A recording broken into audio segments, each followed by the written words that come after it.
Nous allons démarrer avec l'aide de Hachem. La paracha de cette semaine, c'est paracha Dvarim. C'est aussi Shabbat Hazon. Shabbat Hazon, c'est le Shabbat qui est avant Tisha B'Av. Nous sommes le jeudi 4 Av, 5784, 8 août 2024. Ce que nous allons traiter, c'est bâtir le temple, bâtir le Beth Amikdash. Pour pouvoir le bâtir, il faut savoir pourquoi il a été détruit. On va essayer de voir, trouver un rapport entre la paracha de la semaine et cette période triste de la destruction du temple. Dans la paracha de Dvarim, c'est le 5e volume du Chumash. Moshe Rabbeinu s'adresse au peuple juif avant son départ. Et d'ailleurs, vous savez que le livre de Dvarim s'appelle Mishneh Torah, la répétition de la Torah. C'est un résumé de toute la Torah entière.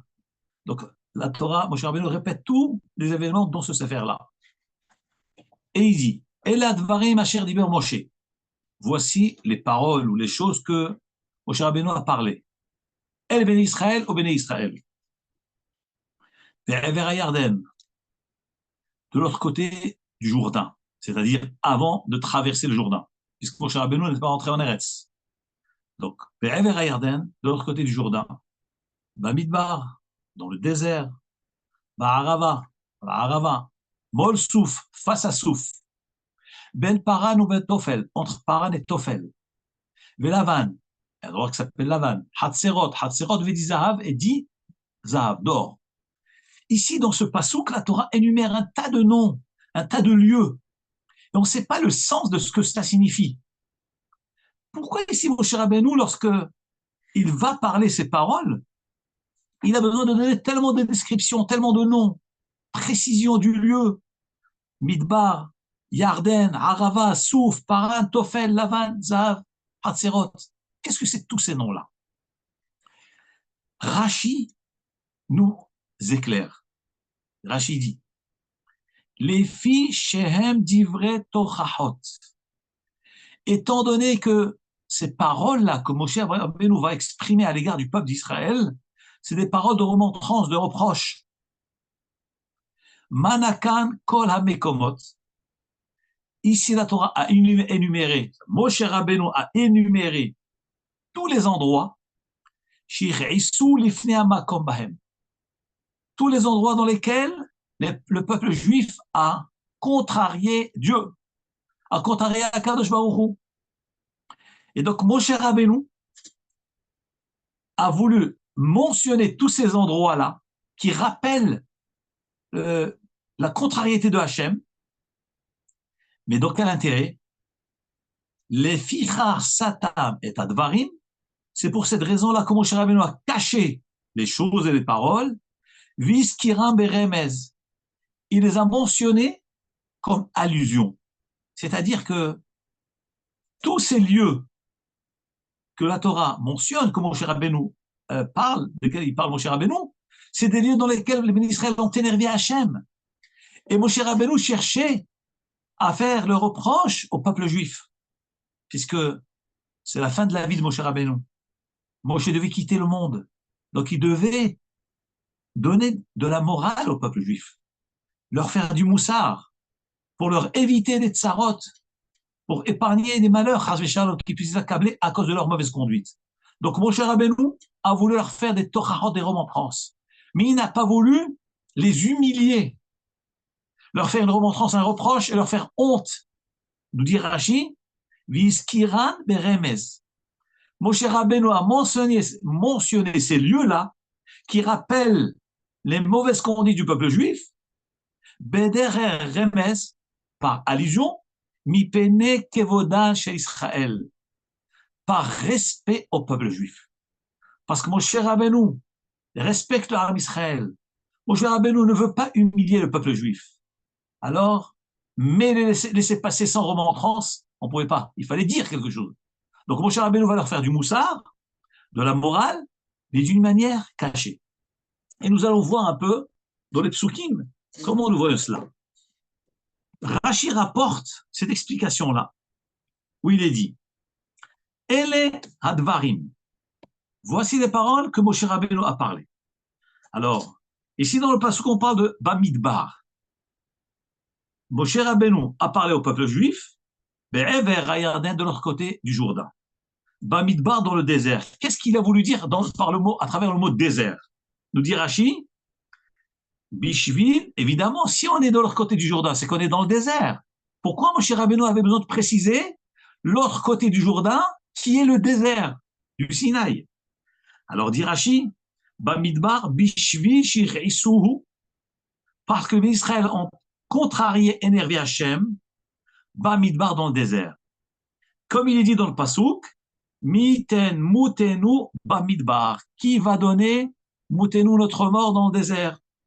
C'est-à-dire que lorsque Moshe Rabbeinu a employé dans le Passouk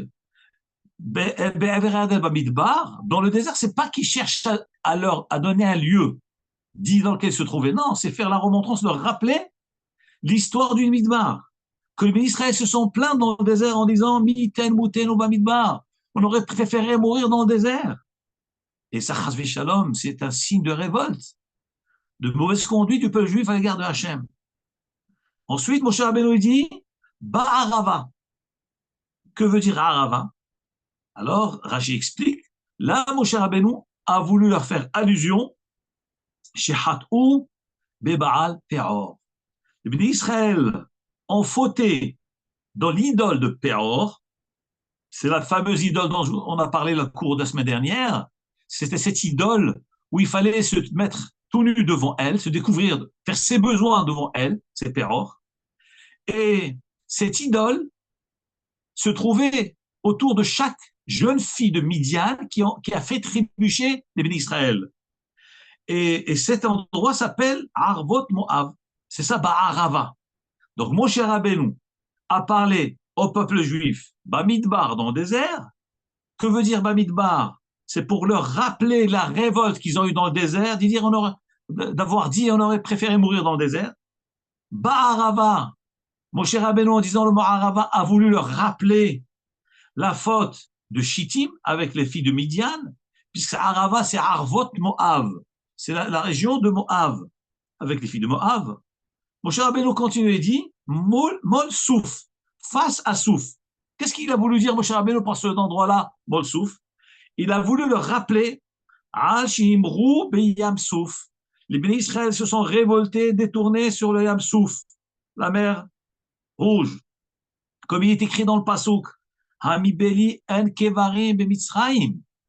Les bénis Israël, lorsqu'ils étaient face à la mer rouge, ils ont dit à Moshe Rabbeinu, mais est-ce qu'il manque des tombes en Égypte que maintenant tu nous amènes pour qu'on se noie dans le Yam Souf? Et alors, Moshe Rabbeinu leur a rappelé Mol Souf. Rappelez-vous les paroles que vous avez dit lorsque vous étiez à cet endroit qui est Souf, devant la mer rouge, en disant à Hachem, est-ce qu'il n'y a pas de tombe en Égypte? Et d'ailleurs aussi, lorsqu'ils étaient dans la mer, carrément dans le Yam Souf ouvert, il marquait dans le Passouk, Vayamrou Al-Yam, Baya Biyam Souf, Vayamrou Al-Yam Biyam Souf, même dans la mer, ils sont pleins. C'est ça, Mol Souf. Donc on voit que chaque mot que Moshe Rabbeinu a employé, c'est pas qu'il cherchait à situer le lieu géographique dans lequel il se trouvait, pas du tout. Il cherchait à leur rappeler, souvenez-vous de ces endroits-là et de votre mauvaise conduite à l'égard de Hachem. Ben Paran ou Ben Tofel, dans la suite du passage, Moshe Rabbeinu dit, donc il était dans Yam Souf, Ben Paran ou Ben Tofel. Que veut dire Paran? Il a voulu rappeler l'histoire des Meragelim, les explorateurs, le mal qu'ils ont raconté contre Eretz Israël. Ça s'est passé à Midbar Paran. Ben Paran ou Ben Tofel Velavan. Alors dans le passage, il y a aussi marqué Tofel Velavan, un endroit qui s'appelle Tofel et Lavan. Que veut dire Tofel et Lavan? Nous dit Rashi, Moshe Rabbeinu a voulu leur rappeler chez Taflou al-Haman. Ils ont parlé du mal de la manne qui tombait du ciel, qui les nourrissait, au lieu de remercier Hachem de tous ses bienfaits, de ses chassadim, de les avoir nourris pendant 40 ans dans le désert. Alors, ils ont parlé du man contre la manne. Qu'est-ce qu'ils ont dit? Venavshenu katsab alechem akelokel. Et notre âme est dégoûtée de ce pain-là, de cette manne-là. Comment vous imaginez? Hakadosh Baruch Hu, il les a nourris pendant 40 ans. Tous les goûts se trouvaient dans la manne. Tout ce qu'il voulait se trouvait dans la manne. Tous les plats, tous les fruits, tous les mets. Et les bénis Israël, qu'est-ce qu'ils ont trouvé à dire? Venavshenu katsa. Notre âme est dégoûtée. Balechem, de ce pain maudit. Chasvé shalom, vous imaginez? Et c'est ça, Tofel. Lorsque Moshe Rabbeinu a dit, il aura parlé dans Parad Ben Tofel, Tofel Velavan veut dire les mauvaises paroles sur le lavan. C'est quoi la manne? C'est la manne qui était blanche. La manne était blanche. Donc c'est le mal qu'ils ont parlé de la manne. Va Hatserot. Que veut dire le lieu Hatserot? Moshe Rabbeinu a voulu leur rappeler la machloket entre Korach et le Maasé de Myriam. Donc, il y en a qui disent, c'est l'histoire de Korach, c'est ça, Hatserot. Hatserot veut dire un endroit dans lequel ils ont été cholés contre Moshe Rabbeinu, contre Aaron et contre Hachem. Donc, Moshe Rabbeinu a voulu leur rappeler ces moments-là et qu'ils doivent faire tchouva de cela. Et d'autres Mefarshim expliquent Hatserot, c'est l'histoire de Myriam. Myriam qui a parlé du mal de Moshe Rabbeinu. Le pasuk termine en disant Vedi Zahav. Que veut dire Di Zahav? C'est Dai Zahav, assez d'or. Il a voulu leur rappeler la faute du veau d'or. Donc, on a un seul pasuk, Moshe Rabbeinu, il démarre la paracha de Dvarim et il dit la Torah, Ele Dvarim, voici les paroles. Asher diber Moshe. Quand Moshe a parlé, El Kol Israël Ato Israël, de quelles paroles s'agit-il? Eh bien, c'est des allusions de remontrance. Be'ever Yarden, comme on a dit, Bamidbar, Arava, Mosouf, tous les événements qu'ils ont pu faire, ou bien ils ont parlé du mal de l'Aman, ou bien ils se sont plaints qu'Hachem les a amenés pour les tuer dans l'eau, etc., etc. Ça, c'est le pasuk. Donc, on voit de là que Moshe Rabbeinu, lorsqu'il a parlé au peuple et qu'il a dit tous ces lieux, dit dans le désert, c'est pas qu'il cherchait à décrire où est-ce qu'il se trouvait. Mais non, c'est très bien qu'on est dans le désert, on n'a pas besoin tellement de détails. En réalité, il cherchait à attirer leur attention, à leur faire le reproche pour toutes les erreurs qu'ils ont commises à l'égard de Hachem. Donc, on voit la notion de tochaha, la tochaha, la remontrance. Et vous savez que ce Shabbat qui est Shabbat Chazon, pourquoi on s'appelle Shabbat Chazon? Parce que nous allons lire une haftara qui s'appelle Chazon Ishaya ben Amos. Ishaya. Et dans cette haftara, c'est la remontrance que le Navi Ishaya a fait au peuple juif. Leur mauvaise conduite, et qui se sont détournés de Hachem, alors qu'Hachem leur a tout donné. Donc vous voyez que la paracha, ainsi que la haftara, ainsi que la période de Ben Ametzarim, cette période du 17 Tammuz au 9 Av, c'est des périodes où les bénis Israël ont eu beaucoup de pertes, de grands échecs, dus à leur mauvaise conduite. Et donc c'est une période où on doit faire Heshbon Hanefesh. Heshbon Hanefesh, une prise de conscience.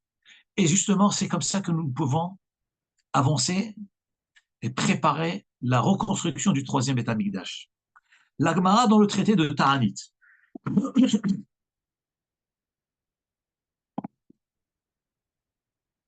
Masechet Ta'anit, Daf Kavav Amud Aleph, page 26, côté A. La Gemara nous dit Hamisha Dvarim Eru Le'avotenu. 5 choses sont arrivées à nos ancêtres le 17 Tammuz et 5 autres le 9 Av. Donc 5 malheurs ont accablé notre peuple le 17 Tammuz et 5 le 9 Av. D'où l'institution de jeûner le 17 Tammuz et le 9 Av. Nous dit la Gemara, qu'est-ce qu'il s'est passé le 17 Tammuz? La Gemara nous dit dans Masechet Ta'anit Kavav Amud Aleph, première chose, Nishtaberu Haluchot. Les tables de la loi ont été brisées le 17 Tammuz.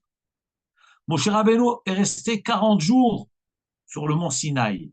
Il est monté de Sivan, il est redescendu le 17 Tammuz. Ça fait 40 jours. Donc, lorsqu'il était censé ramener la Torah, les Luchot, la loi écrite et la loi orale, en voyant que le peuple avait fait le veau d'or, Moshe Rabbeinu a décidé de briser les tables de la loi. Donc, il les a brisés à son arrivée, c'était le 17 Tammuz. Deuxième malheur, Boutalatamid. Le 17 Tammuz, le sacrifice quotidien qu'on appelle le Korban Tamid a été annulé le 17 Tammuz. Il a cessé d'être sacrifié. Troisième malheur qui a accablé notre peuple, c'est Oufkea Ha'ir. La ville de Jérusalem a été ébréchée. Les Goïms, les Romains ont ébréché les murailles de Yerushalayim. Quatrième malheur, la Torah a été brûlée le 17 Tammuz par Apussemus Aracha. Le roi Apussemus a brûlé le rouleau de la Torah. Cinquième malheur, Yehmit Selem Baechal, ce roi Apussemus a installé une idole dans le Kodesh HaKodashim, dans le Echal, dans le Beth Hamikdash. Voici donc les 5 malheurs que Chas v'Shalom sont arrivés le 17 Tammuz. Et c'est pour cette raison-là que les Chachamim ont fixé un Ta'anit, un jeûne, le 17 Tammuz. Qu'est-ce qui s'est passé le 9 Av? Parce que nous voyons que cette période, depuis 17 Tammuz jusqu'au 9 Av, ça s'appelle Ben HaMetzarim. C'est une période difficile, on ne se réjouit pas, on ne se marie pas, on n'achète pas de nouveaux habits, on ne fait pas la bracha de Shechianu, et on est triste. Pourquoi? Toute cette période, c'est une période qui est très difficile pour notre peuple. Le 9 Av, nous dit la Gemara dans Masechet Ta'anit, toujours Kavav, ce jour-là aussi sont arrivés 5 malheurs. Premier malheur, Nixar alavotenu shelo yikansu la'aretz. Eh bien, c'est le 9 Av où il a été décrété du ciel contre nos ancêtres de ne pas rentrer en Terre Sainte.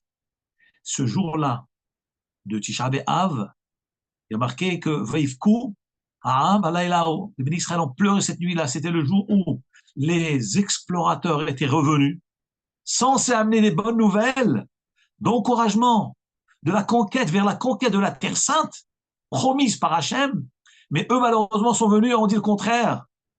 On dit Eretz Ochelet Yoshveha, c'est une terre qui tue ses habitants, c'est une terre où les habitants, c'est des gens très forts, etc. Donc, on va risquer notre vie d'aller là-bas. Eh bien, ils ont parlé du mal d'Eretz Israël. Et le peuple a suivi les explorateurs, les 10 explorateurs qui ont parlé du mal.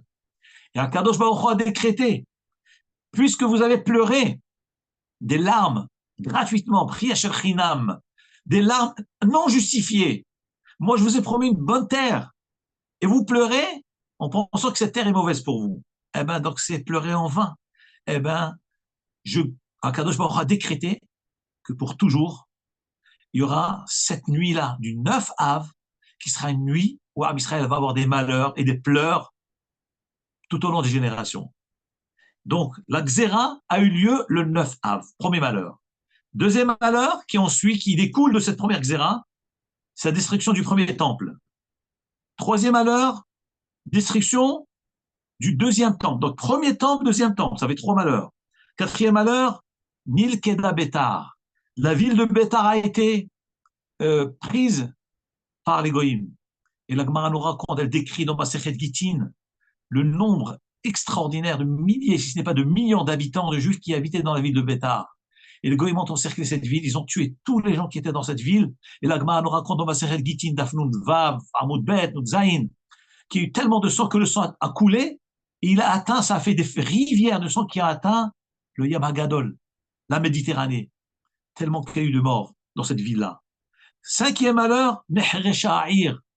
La ville de Jérusalem, le temple a été labouré. Makom HaMikdash, Jérusalem, qui est un endroit sacré, a été labouré, a été transformé en champ de blé. Et c'est un malheur terrible. Ça, c'est les 5 malheurs. Donc, nous voyons que le 17 Tammuz, nous jeûnons parce qu'il y a eu 5 malheurs. Le 9 Av, nous jeûnons parce qu'il y a eu 5 malheurs. Le Shulchan Aruch, Orach Chaim, Siman Taf Kuf Mem Tet. Comme il rapporte aussi le Kaf HaChaim Siman Bet, nous rapporte les paroles du Rambam concernant ces jeunes-là. Que dit le Rambam? Comme dit le Kaf HaChaim. Ve'elu hayamim, ces jours-là, Shekol Israël mit'anim bahem, dans lesquels le peuple juif jeûne, à savoir Tisha B'Av, 17 Tammuz, nous jeûnons mipene hatzarot à cause des malheurs, she'er'u bahem, qui ont accablé nos ancêtres. nous jeûnons ces jours-là à cause des malheurs qui ont touché notre peuple. Pourquoi? Pourquoi faut-il jeûner? Qu'aider les horaires à l'Evavot, afin de réveiller à l'Evavot les cœurs du peuple juif. L'iftoah bedarke hatshuva, afin de faire une prise de conscience et commencer à faire tchouva. C'est-à-dire que le Rambam explique pourquoi les Chachamim ont institué des ta'aniyot, un jeûne. C'est-à-dire que l'homme est pris dans une routine. Il mange 3 fois par jour. C'est une routine. Lorsqu'on lui arrête la nourriture, il s'arrête de manger, eh ben, ça fait réfléchir. Et j'ai faim. Chaque instant, il va penser, mais j'ai envie de manger. Donc, ça lui change un peu de son programme habituel. Pourquoi les Chachamim ont fait cela? Pourquoi les Chachamim ont voulu que l'homme s'arrête un instant de sa routine, il sort de sa routine, les horaires à l'Evavot, afin de réveiller le cœur, les cœurs, l'iftoah bedarke hatshuva, et commencer à réfléchir, faire tchouva. Tchouva de quoi? V'yizikaron, et que ça puisse être un souvenir, les ma'asenu haraim, à notre mauvaise conduite. C'est-à-dire que le fait que les Chachamim, les Nevi'im ont institué les Ta'aniyot, les jeunes du 7 Tammuz et 9 Av, ainsi que 2 autres Ta'aniyot, c'est pour qu'on puisse réfléchir, prendre conscience et réfléchir à nos ma'asim. Pourquoi nous jeûnons? Parce qu'il y a eu des malheurs. Pourquoi il y a eu des malheurs? Ah, parce qu'on s'est mal conduit. Donc, vous voyez la prise de conscience. Les malheurs sont arrivés à cause de notre mauvaise conduite, ainsi que la mauvaise conduite de nos ancêtres. Chez Hayou qui était aussi mauvais que les nôtres. Attends. Achigam, dit le Rambam. Donc un homme réfléchit, il se dit que nos ancêtres ont tellement se sont mal conduits, ainsi que nous, à tel point que ça nous a causé à nous et à nos ancêtres tous ces malheurs-là. Et par le fait qu'un homme y réfléchit, Nashuv lehetiv, on va se parfaire et faire tchouva. Comme il est écrit dans le Pasuk, V'idvadu et avonam vet avon avotam.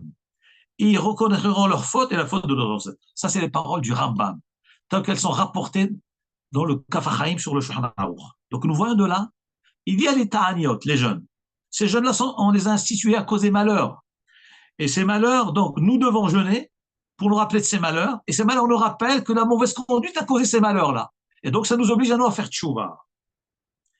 Donc, on voit le Cheshbon HaNefesh que nous devons faire. Le Cheshbon HaNefesh. Et à cause de toutes ces mauvaises conduites, ça a donné le Horban. La Gemara dans Masechet Gitin nous raconte un maasé parmi tant d'autres. Qu'est-ce que c'est la mauvaise conduite? Chas Shalom. La Gemara nous raconte la fameuse histoire très très connue. C'est dans Masechet Ktubot Gitin Dafnun et Aboudbet. La Gemara nous raconte l'histoire de Kamtsa ou Bar Kamtsa. Tout le monde connaît cette histoire. On va brièvement la raconter et un peu relever quelques détails importants de cela. La Gemara raconte que la ville de Jérusalem a été détruite à cause de l'histoire de Kamtsa et Bar Kamtsa. Qui c'étaient ces hommes-là? Il y avait 2 personnes. Un s'appelait Monsieur Kamtsa et un s'appelait Monsieur Bar Kamtsa. Alors, il y avait un homme à Yerushalayim dont l'ami s'appelait Kamtsa et l'ennemi s'appelait Bar Kamtsa. Donc, son ami à lui s'appelait Kamtsa et son ennemi s'appelait Bar Kamtsa. Donc, ce monsieur-là a fait une souda. Il dit à son Eved, à son serviteur, écoute, va me chercher Kamtsa, va inviter mon ami Kamtsa, je veux qu'il soit présent à cette réception. Et son serviteur a fait l'erreur, au lieu d'aller inviter Kamtsa, qui était son ami, il a confondu, il a invité Bar Kamtsa. Et Bar Kamtsa, c'est l'ennemi de cet homme-là qui organise le repas. Monsieur Bar Kamtsa arrive, il s'est dit, il est quand même venu, malgré les accrochages qu'ils avaient entre eux. Il s'est dit, probablement, s'il m'invite, c'est que peut-être qu'il veut faire le shalom, je sais quoi. Il est quand même venu. Donc, ça montre la bonne volonté de ce Bar Kamtsa-là. Et puis, arrivé, il s'installe, il commence à manger. Le Baal à Simcha, donc l'hôte, il vient, il voit Bar Kamtsa. Il dit, mais qu'est-ce que tu fais là, toi, Bar Kamtsa? Mais qui t'a invité? Alors, Bar Kamtsa, il a eu honte. Il a eu une honte terrible. Il était tellement gêné. Il dit au Baal Simcha, je vous en supplie, ne me faites pas honte en public. D'accord? Moi, c'est votre serviteur qui est venu me dire que vous m'avez invité. Donc, je vois que c'est une erreur. OK, il n'y a pas de souci. Ne me faites pas sortir devant tous ces gens-là. Ne versez pas mon sang. Ne m'humiliez pas devant tous ces gens-là. Je vous paye le repas. Je vous paye mon plat. Cette hôte était tellement dure. Elle a dit non, tu sors, je ne veux rien de toi. Alors, ce Bar Kamsa, il dit, vous savez quoi? Je vous paye la moitié de tout le repas, de tous vos invités. La moitié. Je vous en supplie, ne me faites pas honte en public. L'autre lui dit, pas question, tu dois partir d'ici. Ce pauvre Bar Kamsa lui dit, vous savez, je vous paye la totalité de la soirée. Je paye tous les invités, je vous en supplie. Ne me faites pas honte devant tous ces gens-là. Je vous en supplie. Le Baal Habayit, le hôte, il prend Bar Kamsa, il le jette dehors devant tout le monde. Il a humilié Barabim. Il a versé son sang Barabim, Malbim, Pene Havero Barabim. L'Agmara nous raconte dans Masechet Gitin, Nungé Amoud Bet.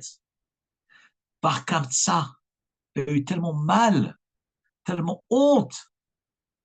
Il s'est dit, quoi, les Chachamim étaient présents dans ce festin, dans ce repas. Ils ont vu la scène. Les Talmidei Chachamim ont vu la scène, ont assisté à la scène, à mon humiliation, et n'ont rien dit. Ah, ça veut dire qu'ils sont d'accord avec lui, qu'ils sont d'accord avec sa conduite. Eh bien, je vais aller dénoncer les Juifs à l'empereur.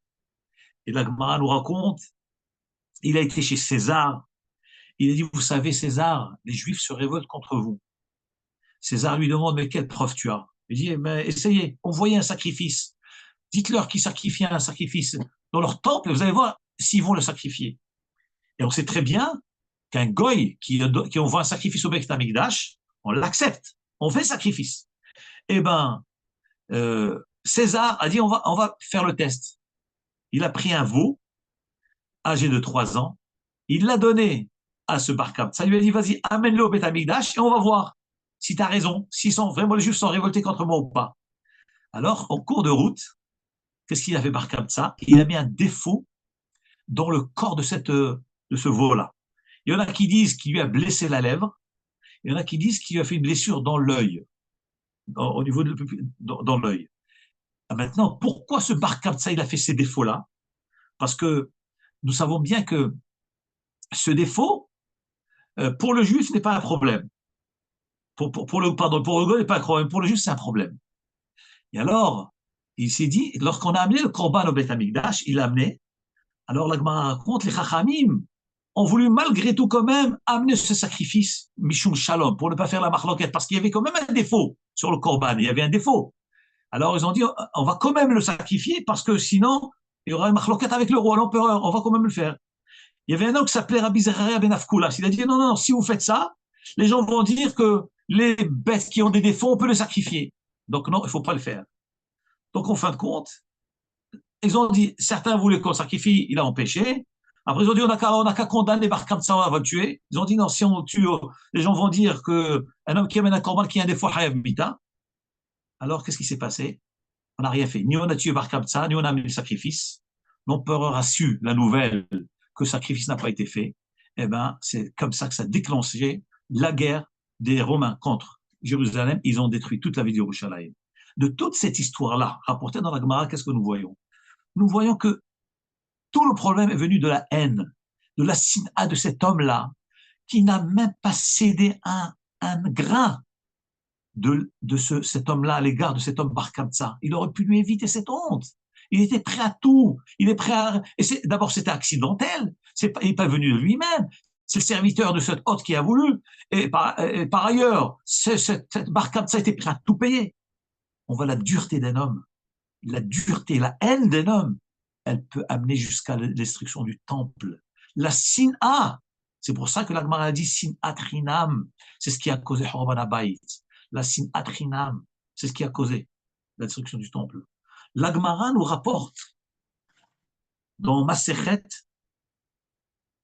Brachot, Daf Lamed Bet, Amoud Bet.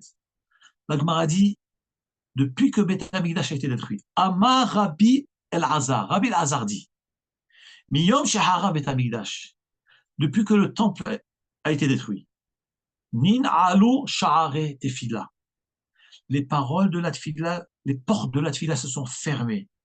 C'est-à-dire qu'avant la destruction du temple, lorsqu'un juif priait, sa prière, elle passait par le temple, par le Beth Amikdash, elle montait directement au ciel, elle était exaucée.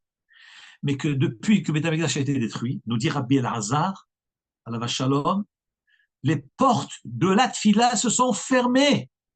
Les portes de la Tfila se sont fermées. C'est-à-dire que on a beau prier, la Tfila ne passe pas. Où est-ce que c'est marqué? D'où la Gemara elle tire cet enseignement? D'où Rabbi El-Hazar tire cet enseignement-là? Eh bien, c'est dans la Megillah de Echa.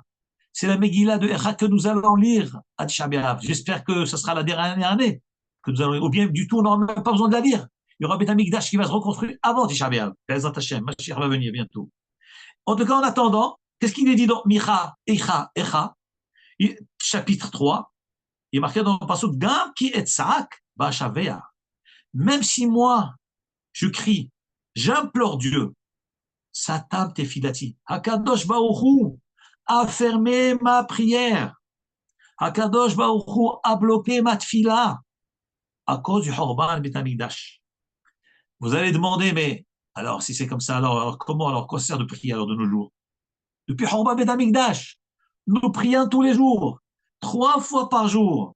Les tzadikim, ils se lèvent chaque nuit à Chatzot pour faire Tikkun Chatzot, la réparation de minuit, du milieu de la nuit, qui est cette prière particulière pour la reconstruction du temple. Et d'ailleurs, le Rav Hida Alav Shalom écrit, comme il est rapporté dans le Kaf HaChaim, que pendant la période de Ben HaMetzarim, entre le 17 Tammuz et le 9 Av, nous faisons Tikkun Chatzot en journée. Nous qui sommes fragiles, qui sommes faibles, qui n'avons pas l'habitude, qui n'arrivons pas à nous lever toutes les nuits, chaque nuit au Tikkun Chatzot. Alors comment peut-on faire pour réparer, faire quelque chose pour le Beth Amikdash, pour la reconstruction du temple? Nous dit le Rav Hida, alors au moins, le Ben HaMetzarim, depuis 17 Tammuz, le 9 Av, eh ben, le milieu du jour, tu vas faire Tikkun Chatzot. Et je ne vous cache pas que à Aix-les-Bains, nous le faisons tous les jours. Là, tout à l'heure, à 13h42, c'était Chatzot Hayom, eh ben, on était dans la choule, en ville, à Aix-les-Bains, on a fait Tikkun Chatzot. Et depuis le 17 Tammuz jusqu'au 9 Av, et chaque année, c'est comme ça. Donc, on voit pleurer la destruction du temple, implorer Hachem. Par conséquent, donc, on voit que la tefila, ça marche alors. Pourquoi alors la Gemara nous dit que depuis la destruction du temple, eh ben, Akadosh Baruch Hu a fermé les portes de la tefila? Eh ben, regardez ce que la Gemara dit. Bien que les portes de la prière se sont fermées et que la tefila ne passe pas, les portes des larmes ne se sont pas fermées. Ça veut dire, c'est vrai, on a des difficultés à ce que notre prière soit exaucée, c'est vrai. On n'a pas le Beth Amikdash, on n'a pas ce moteur de propulsion que le temple, qui est le Kodesh HaKodashim, pour élever notre prière. Mais les larmes vont remplacer ce manque-là. Comme nous dit la Gemara, les portes des larmes ne se sont pas fermées. Hakadosh Baruch Hu les a laissées ouvertes. D'où la Gemara tire cela? Eh bien, du psaume du roi David de Teilim, chapitre 39, le psaume 39. Que dit David Amelech alav shalom? Shim'a tefilati Adonai. Écoute ma prière, Hachem. Veshavati ha'azina. Et mon imploration, écoute attentivement. El dim'ati al teherash. Hachem, je t'en supplie, à ma larme, ne te tais pas. Lorsque tu vois ma larme couler, Hachem, je t'en supplie, ne te tais pas, ne bouge pas tes oreilles. Voilà la prière que David Amelech a fait dans le livre de Tehilim. Et il dit Hachem, bien qu'il y ait le Horban, bien qu'il y aura le Horban, mais lorsque tes enfants vont t'implorer avec des larmes, accepte leur tfila. Elle dit Ma'ati al teherash. Ne te tais pas lorsque tu verras tes enfants pleurer, t'implorer avec des larmes, accepte leur tfila. Nous voyons de là la force de ce que c'est la tfila. bien qu'on n'a pas mis d'Amikdash, les larmes, ça perce les cieux, les larmes, ça perce les cieux. L'Agmara, dans le traité de Brachot, j'ai juste vérifié où est-ce que c'est rapporté. L'Agmara dans Brachot, Dav Gimel, Amoud Aleph, page 3, côté A. L'Agmara dit, Tanya, Amar Rabbi Yossi. Rabbi Yossi dit, un jour, j'étais en chemin. Et étant en chemin, il a voulu faire la tfila, et alors Rabbi Yossi, il n'a pas voulu faire sur la route, il est rentré dans une ruine. Uba Eliyahu Zachur Letov et Shamarli à la Petah. Et un avis est venu, et il est resté à m'attendre à l'entrée de cette ruine qui était sur la route. Donc, Rabbi Yossi était en route, en chemin, en voyage. L'heure de la tfila est arrivée. Il ne voulait pas prier sur le chemin pour ne pas déranger. Il est rentré, il y avait une ruine, une maison en ruine. Il est rentré dans cette maison en ruine et il a prié là-bas. Bon, la Gemara nous enseigne qu'il y a un avis lui a dit il ne faut pas rentrer dans une ruine à cause de plusieurs raisons, à cause de la sakana, à cause des shindalet, des forces du mal qui se trouvent là-bas, et à cause des fois qu'on peut te soupçonner que tu fais une avéra avec une femme là-bas. Donc ne rentre jamais dans une ruine à cause de ces trois raisons-là. Et Rabbi aussi lui dit mais les gens vont me déranger sur le chemin. Il lui dit mais tu peux faire une fila courte. Et une fila courte, tu peux la faire sans se déranger, même sur la route. En tous les cas, entre autres, il y a un avis lui dit mais Amarli, alors c'est Rabbi aussi qui parle, il dit Amarli, il y a un avis me demande à moi, Rabbi aussi, bénis mon fils, Makol Shamata Behorbazou, dis-moi mon fils, Rabbi aussi, est-ce que tu as entendu quelque chose, une voix dans cette ruine? À Martilo, c'est Rabbi aussi qui répond à un avis, il lui dit, je lui ai dit, oui, Shamati, effectivement, ça m'a fait drôle, mais j'ai entendu Batkol, un écho, chez Menahemet Kayona, qui soupirait comme une colombe. Et Omeret et qui disait Oi, malheur, les banim aux enfants, que à cause de leur faute, j'ai détruit ma maison. Qui c'est cette colombe? Donc, Rabbi Yossi dit à Elianavi, tu sais, Elianavi lui demande est-ce que tu as entendu une voix? C'est vrai que Elianavi sait très bien qui y avait dans cette maison-là. Il savait très bien qu'il y a une voix qui parle. Mais il voulait se rassurer est-ce que Rabbi Yossi a entendu la voix? Et Rabbi Yossi lui dit effectivement, j'ai entendu une voix. Elianavi lui demande à Rabbi Yossi mais qu'est-ce que tu as entendu alors? Et puis il lui dit Rabbi Yossi a Elianavi j'ai entendu la voix d'une Ménahémet qui soupire comme une colombe. Comme une colombe. Et la Shrina, Kaviachol, elle est comparée à la colombe. Am Israël aussi est comparé à la colombe. Knesset Israël est comparé à la colombe. Donc, qui soupire et qui disait Oh, ilahem la banim. Donc, c'est la Shrina qui parle, semblable à une maman qui se lamente pour ses enfants qui sont dans l'exil, qui pleure ses enfants, comme Rachel Mevaka Albanea, comme notre Rachel Imenu qui pleure ses enfants dans l'exil. Et qu'est-ce qu'elle dit cette voix? Malheur pour mes enfants. À cause de leurs péchés, j'ai détruit ma maison. C'est-à-dire que la maman a perdu sa maison à cause de ses enfants. La maman était tranquille dans sa maison. Et la mauvaise conduite des enfants a causé que la mère elle est aussi dehors. Donc nous sommes responsables de la souffrance de notre maman. Nous sommes responsables du tsar de la shrina.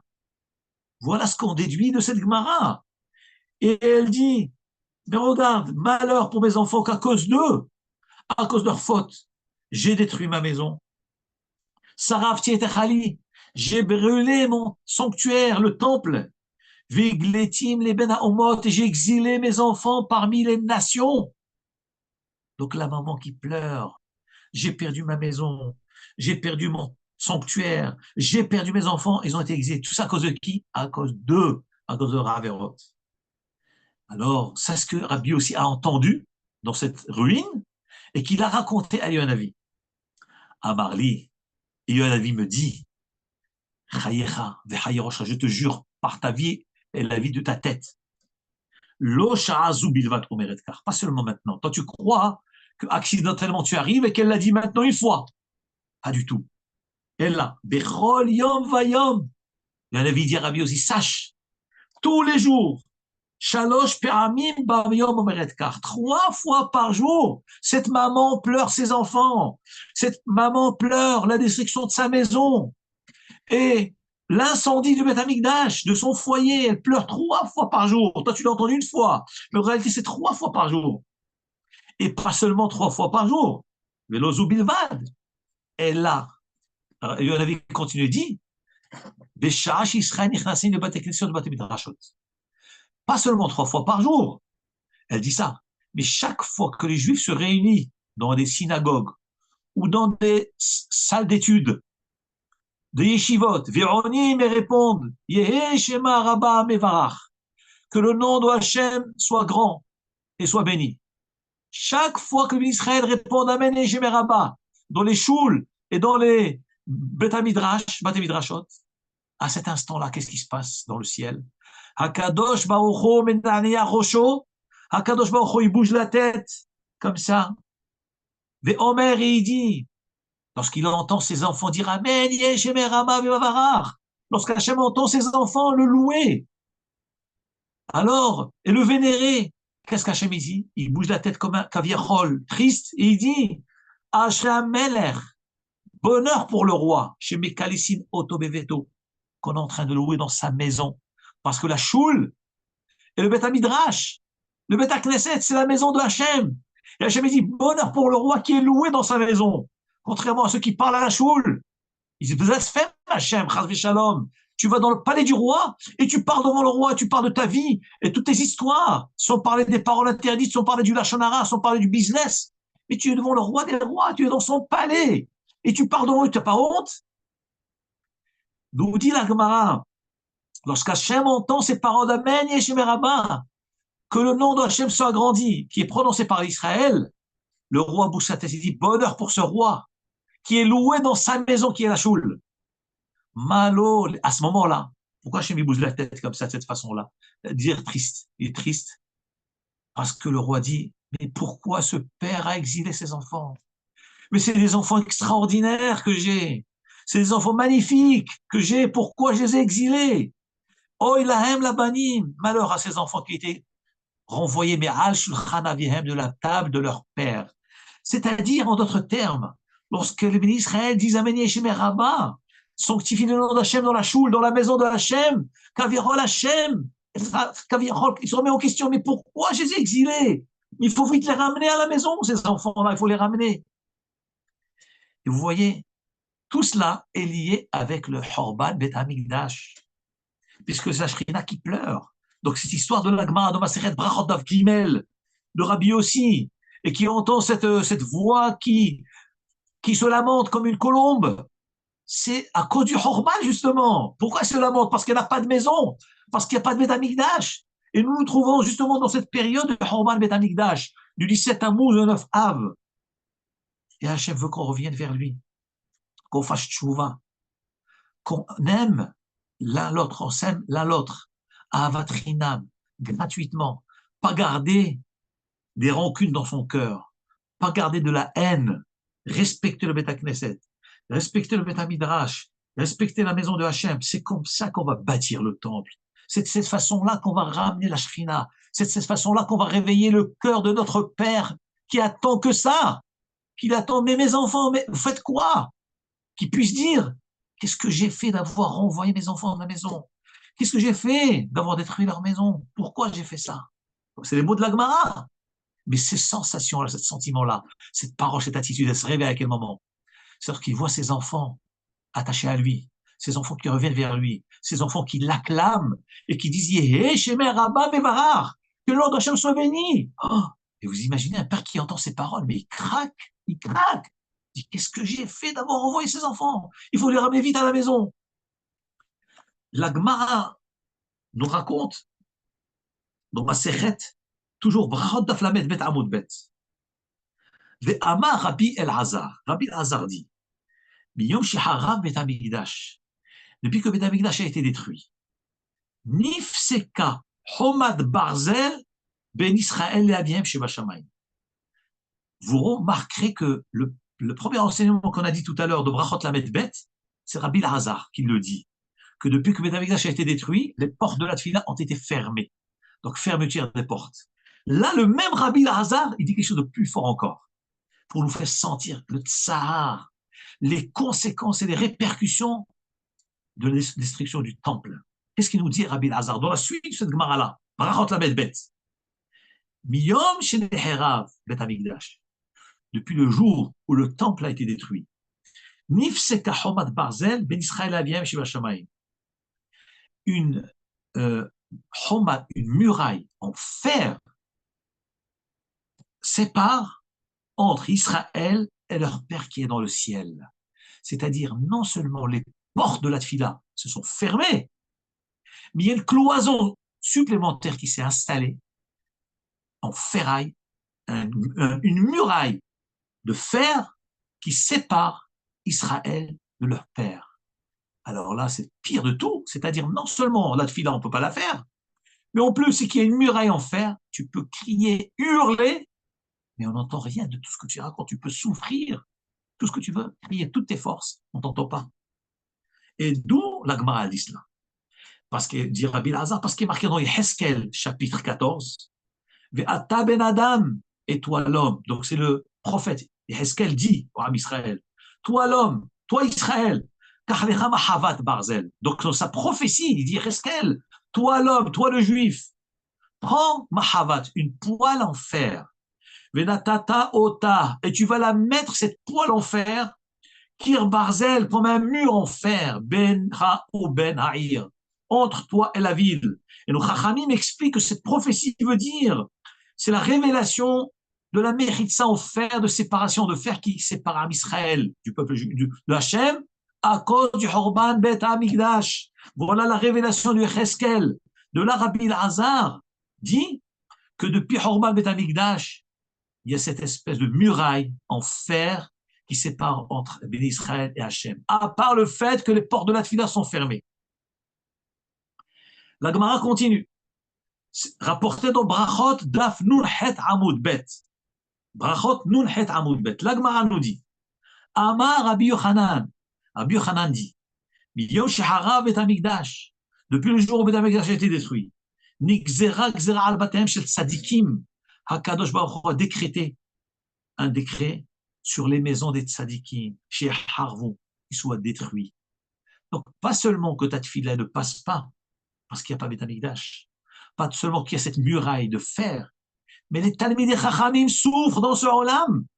Les maisons des Talmidei Chachamim sont détruites chez Harvou. D'où nous apprenons tout cela? Nous dit Rabbi Yochanan, c'est marqué dans la prophétie de Yeshaya. Dans Yeshaya Pasuk He, chapitre 5, Pasuk 9, nous dit le Pasuk, Be'oznai, Hachem dit, Be'oznai, dans mes oreilles, Adonai Tsevaot Mo Hachem, Im lo batim rabim le shamayiyu, je vous promets que votre mauvaise conduite va faire que des maisons, beaucoup de maisons, vont être désertes. Gdolim vetovim me'en yushev, des maisons grandes, des maisons belles. C'est quoi les grandes maisons? Pas les villas. C'est pas ça les grandes qu'on appelle grandes maisons. C'est les maisons de Talmidei Chachamim, des tzadikim, des Ovdei Hashem. Ces maisons sont frappées, sont touchées. Pourquoi? Depuis Horban Bet Hamikdash. Parce qu'on n'a pas cette protection du Bet Hamikdash. On voit de là qu'un homme doit faire Hajj Nefesh. C'est vrai que ça nous attriste. Un homme doit toujours Bessimcha. Mais il y a des périodes dans l'année où il faut être triste. Bien qu'il faut garder un peu de simra, parce que sinon on ne peut plus vivre, on ne peut même pas faire la tfila. Il faut garder un peu de simra au fond. Il y a marqué Mishenichnas Av, Mimaratim Besimcha, comme ça dit la Gemara dans Masechet Ta'anit. Lorsque le mois de Av arrive, on réduit la simra, mais il n'y a pas marqué qu'il faut enlever totalement la simra. On réduit, mais il faut laisser un peu. Comme ça rapporte Rabbi Nachman Breslev dans ses écrits. Et en déduisant ça de la Gemara de Masechet Ta'anit. La Gemara conclut. Donc, les Chachamim nous disent que celui qui porte le deuil de la destruction du temple pendant cette période-là, 17 Tammuz au 9 Av, il sera zoré et voir vivre la reconstruction du Beth Hamikdash de Yerushalayim. Tout celui qui est mitaber al Yerushalayim, tout celui qui porte le deuil sur Yerushalayim, et sur le temple, eh ben, il sera zoré de vivre sa reconstruction. La même Gemara dans Brachot Dafnun Chet Amud Bet nous dit, le même Rabbi Hanan qui a dit que depuis Horban Bet Hamikdash, les tzadikim sont frappés, leurs maisons sont détruites. Le même Rabbi Hanan dit, Atid Akadosh Baruch Hu lehziram leishuvam. Akadosh Baruch Hu va remettre, va les réinstaller. Il va réinstaller Talmidei Chachamim, il va reconstruire leur maison, il va reconstruire leur palais, il va reconstruire Yerushalayim, il va reconstruire le Bet Hamikdash. Atid Akadosh Baruch Hu lehziram leishuvam. Toutes ces villes vont se reconstruire. Regardez Baruch Hashem de nos jours. Yerushalayim, ceux qui ont été récemment à Yerushalayim, si vous voyez combien de constructions, mais partout, partout, partout. Yishuv Yerushalayim, Binyan Yerushalayim, Bonnet Berahama, Binyan Yerushalayim, Akadosh Baruch Hu, il reconstruit. Il dit Rabbi Yochanan, Akadosh Baruch Hu va reconstruire les maisons des Talmidei Chachamim, comme il est marqué dans Tehilim, Psaume 125, Kouf Par Kouf Kafé, Habothim Bashem, ceux qui ont confiance à Hachem, donc je termine avec ça, une belle parole, agréable. Ceux qui ont confiance en Hachem, qui sommes nous, on est Ma'amini B'Hachem, on porte le deuil de Yerushalayim, on s'attriste, on pleure le Horban. Alors Kehar Tzion, les Olam Yeshev, ces gens-là, ils vont se maintenir et exister comme le mont Sion. Qu'est-ce que veut dire le mont Sion? Nous dit Rabbi Yochanan. Mahar Tzion, de la même façon que le mont Sion. Atid Akadosh Baruch Hu lehziro leishuvon. Akadosh Baruch Hu va le réinstaller, le mont Sion. Il va réinstaller le Har Bayit, le Bet Hamikdash, le Kodesh HaKodashim. Les Lévites vont venir faire leur avoda, les Kohanim, etc. Av Batem chez Tzadikim, même les maisons des Tzadikim, Atid Akadosh Baruch Hu lehziram leishuvam. Hakadosh Baruch Hu va les réinstaller. Be'ezrat Hashem Yitbarach, nous allons vivre cette année une Yeshua Gdola, Yeshua V'Nechamot, une grande consolation, reconstruction du Beth Hamikdash. Mais comment? En travaillant les midot, Ven Adam Lachavero, Ahavat Chinam, l'amour du prochain, l'amour gratuit, pas garder de rancœur, pas parler du mal de l'autre, aimer l'autre, ne pas parler à la synagogue, ne pas parler au Beth Hamidrash, que les paroles de Torah. Honorer les Talmidei Chachamim, respecter les Talmidei Chachamim. Finiske Bekao Be'ezrat Hashem, Binyan Bet Hamikdash, Binyan Yerushalayim, Biat Mashiach, et Nechamat Tzion, Bimera Biyamenu, Baruch Adonai Le'olam, Amen Ve'amen, Imloch Adonai Le'olam, Amen Ve'amen. Shabbat Shalom.